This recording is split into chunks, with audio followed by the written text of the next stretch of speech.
Am I the a-hole for telling my husband that my doctor knows more than him? After he ignored my pregnancy risk and I started bleeding and refusing to forgive him. Hi, everyone. My husband and I have been married for 4 years and together for 6, and this is the very first huge argument we've ever had.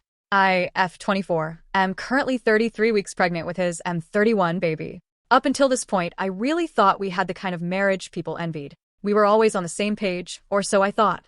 But the last few months have peeled back a layer of his personality that I never knew existed, and I am struggling to process it. When I was 20 weeks pregnant, I went in for a routine anatomy scan. We were so excited to see the baby's profile and count fingers and toes. Instead, the mood in the room shifted. My doctor diagnosed me with placenta previa. If you don't know what that is, it is basically when the placenta is covering the opening of the cervix.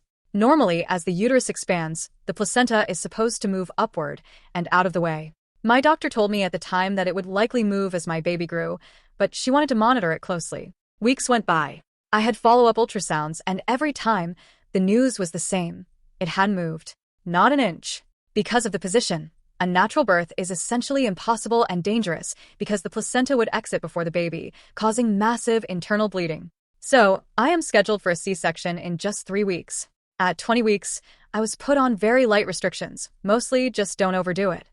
But when I hit the 30-week mark and the placenta was still firmly over the cervix, my doctor got very serious. She put me on much heavier restrictions.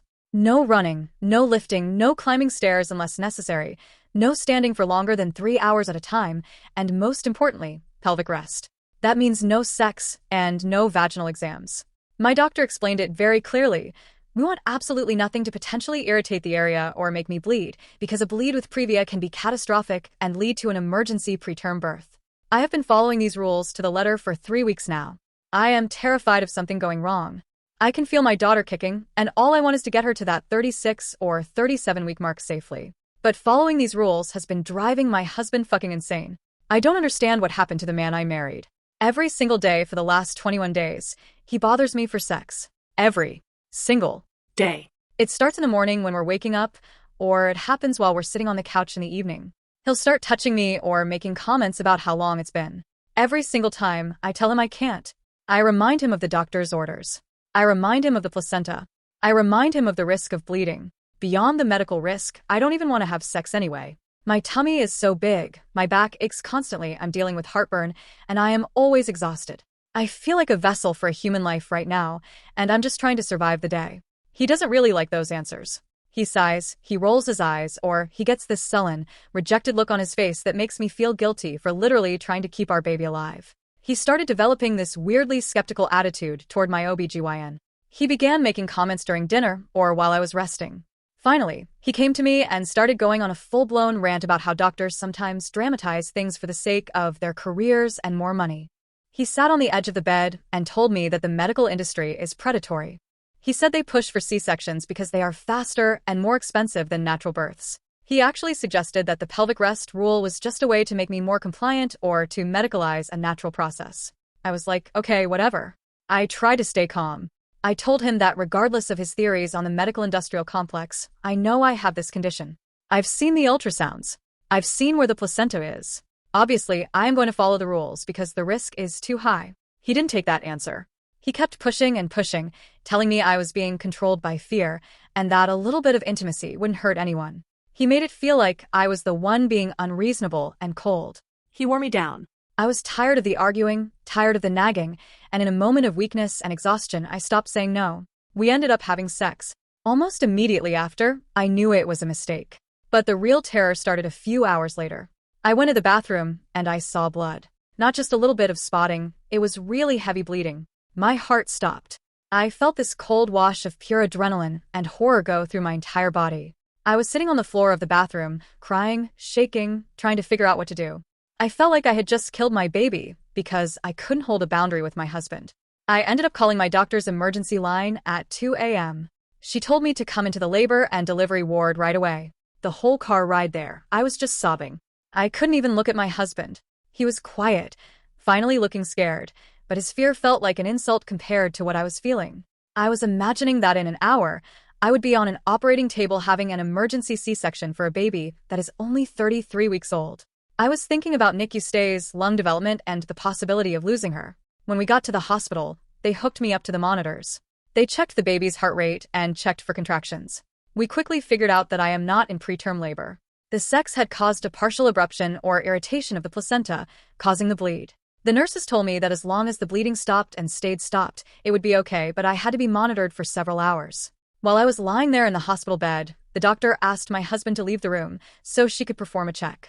Once the door was shut, her entire demeanor changed. She sat down next to me and started asking me very pointed questions. She asked me if I did anything I wasn't supposed to do. I felt so small. She said, "This isn't accusatory, it's okay. It's just better to know if it was caused by something or if this was a random bleed." I broke down and told her that I had sex. I told her that my husband had pressured me and told me she was exaggerating. She didn't look surprised, which was somehow worse. She just went over all the risks again, very slowly, very clearly. Then, she reached into her cabinet and pulled out a stack of pamphlets. It was a bunch of information on domestic violence, reproductive coercion, and support groups. She put them in my purse for me, literally. She told me that a partner who puts their own sexual desires above the physical safety of their pregnant wife and child is showing a major red flag. I was so embarrassed. I felt like I had failure written across my forehead. When we were finally discharged and got into the car to go home, the silence was suffocating. About halfway home, I just snapped. I broke down and yelled at my husband. I let out everything I had been holding in for the last 3 weeks. I told him to never touch me like that again. I told him he was selfish and reckless. I yelled at him that my doctor knows more than him, that she spent years in med school for a reason, and that she knows what is best for me and the baby far better than his theories do. He apologized. He looked miserable. I could tell he really meant it this time, probably because the reality of the blood and the hospital monitors finally punctured his ego. But here's the thing, I've still been holding a grudge for days. I can't look at him the same way. Every time he walks into the room, I just see the person who risked our daughter's life for 20 minutes of his own pleasure. He's been groveling for days, doing all the housework, bringing me food, being incredibly attentive. This morning, he asked me how long I was going to make him apologize. He said he made a mistake. He's said he's sorry 100 times. And he wants us to go back to being the perfect couple we were before. I looked him dead in the eyes and told him I wasn't forgiving him anytime soon. I told him he would be apologizing at least until the baby is born and we know she's safe and healthy. I told him he broke my trust in a way that words can't fix. He thinks I'm being cruel and punishing him now. He says I'm holding the relationship hostage. Am I the a-hole for that? Update. I wasn't originally going to make an update just because I was getting into specific detail about my life, and I didn't want anyone I know in real life to find it. But I will because I don't know why actually. I guess I just got some really good comments. I posted this about 7 hours ago, and I cannot believe how many people have responded. I don't know if I could ever say thank you enough to such thoughtful strangers on the internet.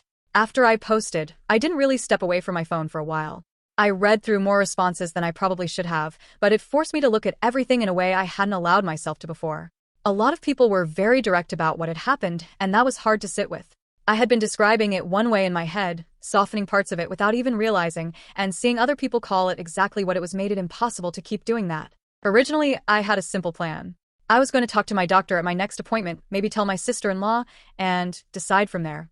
I wasn't thinking beyond that, because I didn't want to escalate anything too quickly.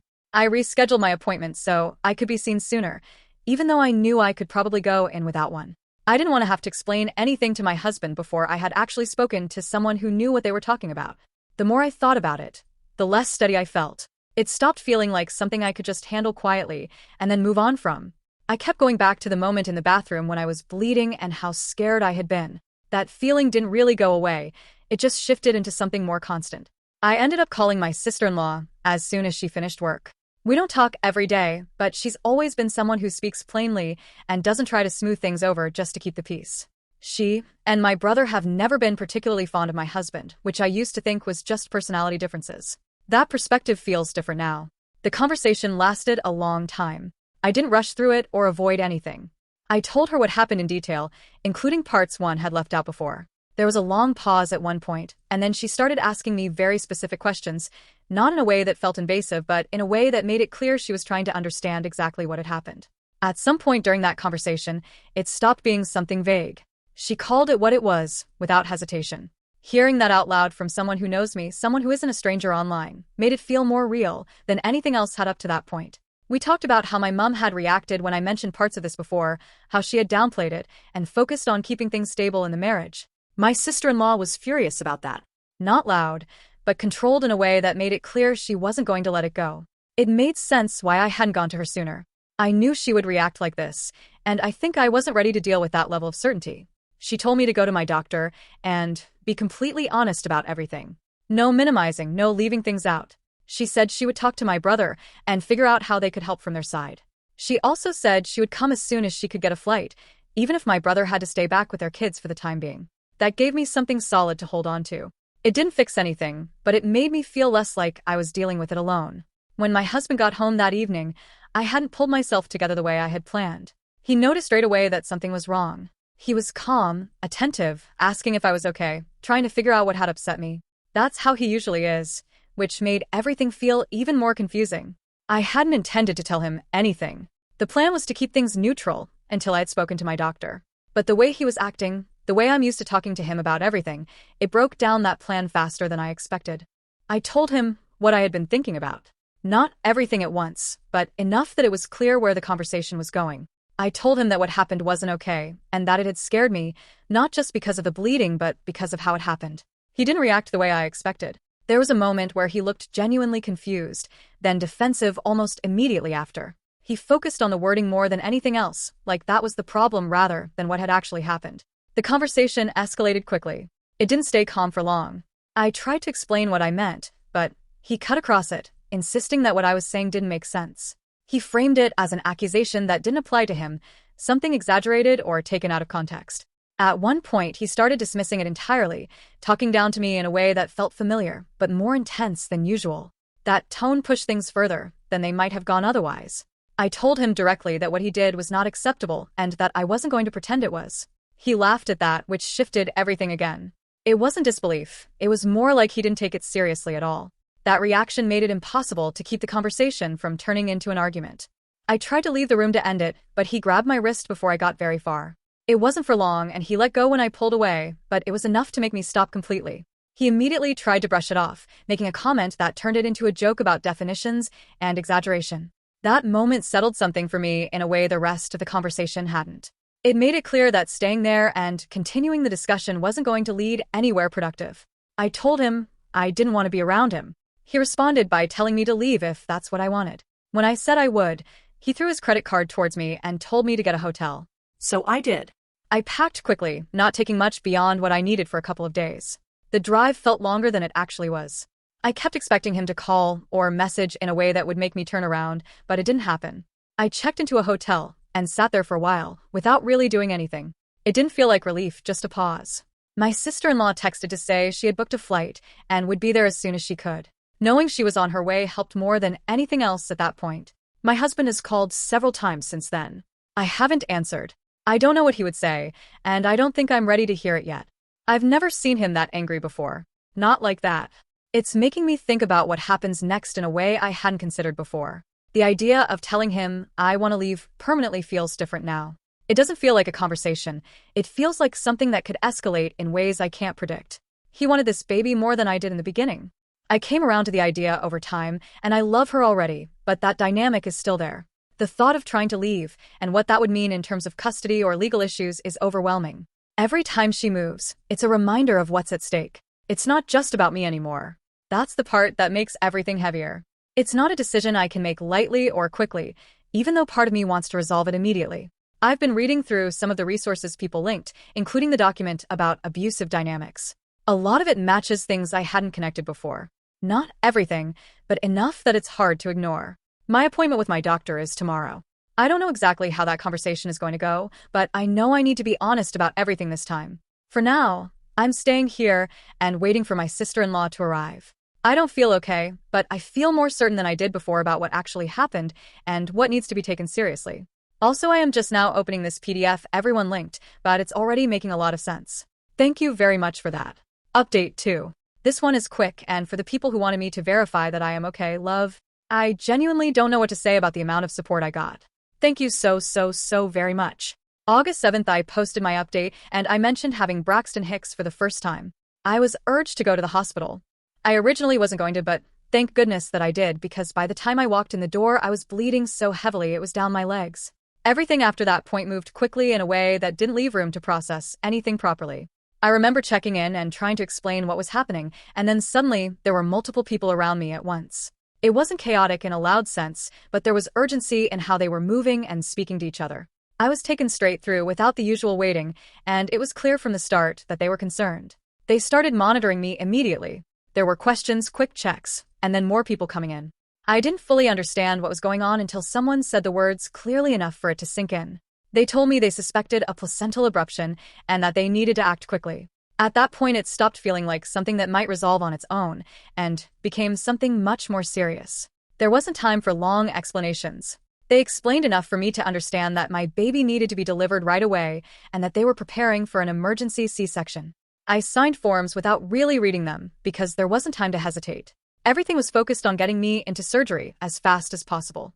August 7th at 10:37 p.m., my daughter was born via emergency C-section. She is now only less than a day old as I post this, but I am being forced to deal with an attorney and all of this already. She was only 33 weeks and 5 days when she was born. She is tiny but still doing relatively well, so they tell me. She is in the NICU now, and I am in the hospital still as well. I have received lots of care, and while it is all scary and hard, seeing my daughter makes it better. I'm fine, I will be fine, and so will she. The nurses here are amazing, and the doctor told me as long as everything goes well, I get to take my daughter home in just a few weeks. The first time I saw her properly was not how I imagined it would be, but it still felt like everything narrowed down to that one moment. There were wires and monitors, and she looked so small that it didn't seem real at first. The NICU staff explained everything they were doing and why, and even though a lot of it went over my head in that moment, it helped to hear that she was stable. Since then, the routine has been very structured. I'm still recovering from the surgery, so I can't be with her constantly, but the nurses have been bringing me updates and helping me visit when I'm able to. Every time I see her, it feels a little more real and a little less frightening. They've been very clear about what to expect over the next few weeks, and while there are no guarantees, they sound confident that she's in a good place considering how early she arrived. As for my situation, my SIL came shortly after my daughter was born, and she's been by my side all day and very supportive. The attorney advised us to allow my husband visitation with my daughter while she is still in the NICU, so I did. I do not have a concern of him hurting our daughter while in the hospital or anything like that. I have received lots of supportive messages from his coworkers and his side of the family, so I am sure he is spinning the story that we are together, and everything is fine. He is trying to act like that too. There's a strange disconnect between what is actually happening and how he is presenting things to others.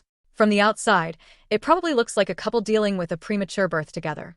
Inside the hospital, it feels more complicated than that. He has been present, but not in a way that changes what led up to this. He has seen our daughter several times today. I think he was there during the C-section, but I honestly don't remember clearly. Everything around that time is blurred together. What I do remember is him coming to my room later while the nurses were helping me take those first steps after surgery. That moment was difficult in a way I didn't expect. I was exhausted, emotional, and still trying to process everything that had happened in such a short amount of time. I didn't have the energy to maintain distance in the way I had planned. I let him stay, and I let him comfort me. It didn't feel like a conscious decision, more like something automatic. But the interaction didn't end there. As things settled slightly, the tone shifted back to something more familiar. What he said at the end brought everything back into focus in a way that cut through everything else. It wasn't said loudly, but it was enough to remind me exactly why I had left and why I had started taking steps to protect myself. So yeah, I am not so sure what I'm going to do. Originally, I really wanted to have my daughter in my home state so that I could stay there with her and my SIL and brother, but I highly doubt my husband will allow me to take her there. My attorney says I have options, and the options are heavily in my favor, as I did what you all suggested and got the medical records of the grapes, including the one I posted about, and 2 more I went to the hospital for over the years, as well as in writing my DR saying that my placental abruption was likely caused by trauma and stress for custody and stuff like that, but likely only here where we currently live. The legal side of this has started much sooner than I expected. It's overwhelming to deal with that on top of everything else, but at least there is some structure to it. Having documentation and medical records has made a difference already, and my attorney has been very clear about what that means moving forward. There are still a lot of unknowns, especially when it comes to where I will be able to stay long-term and how custody arrangements will work. It's not something that can be resolved immediately, and that uncertainty is difficult. At the same time, having someone guide me through it has made it feel less impossible. Honestly, that's okay. Being able to briefly hold my baby and seeing her and loving her so much has replaced much else in my mind. I want to be safe, but I want her safe most of all. I won't do anything to put her in the situation I was in. She is only 16 hours old, and she is all I think about and will ever think about for the rest of my life. The focus right now is on her and on getting through the next few weeks. Everything else feels secondary, even though I know it isn't. The hospital staff have been supportive in ways that go beyond just medical care. They've made sure I understand what resources are available and have been careful about who has access to me and my room. My SIL has taken on a lot of the communication that I don't have the energy for, which has helped more than I can explain. She's handling things with my brother, with the attorney, and making sure I don't have to deal with anything unnecessary while I'm still recovering. I probably won't update again, as I am hoping they'll let me spend more time with my daughter soon, but I just wanted to say that this whole post literally changed my life, and I cannot say thank you enough. If anyone else finds themselves in this sort of situation, I want to say, do not be scared to speak up. And if anyone has survived it, you're so brave. Thank you. Thank you for watching. Don't forget to like, share, and subscribe to Daily Tales Update.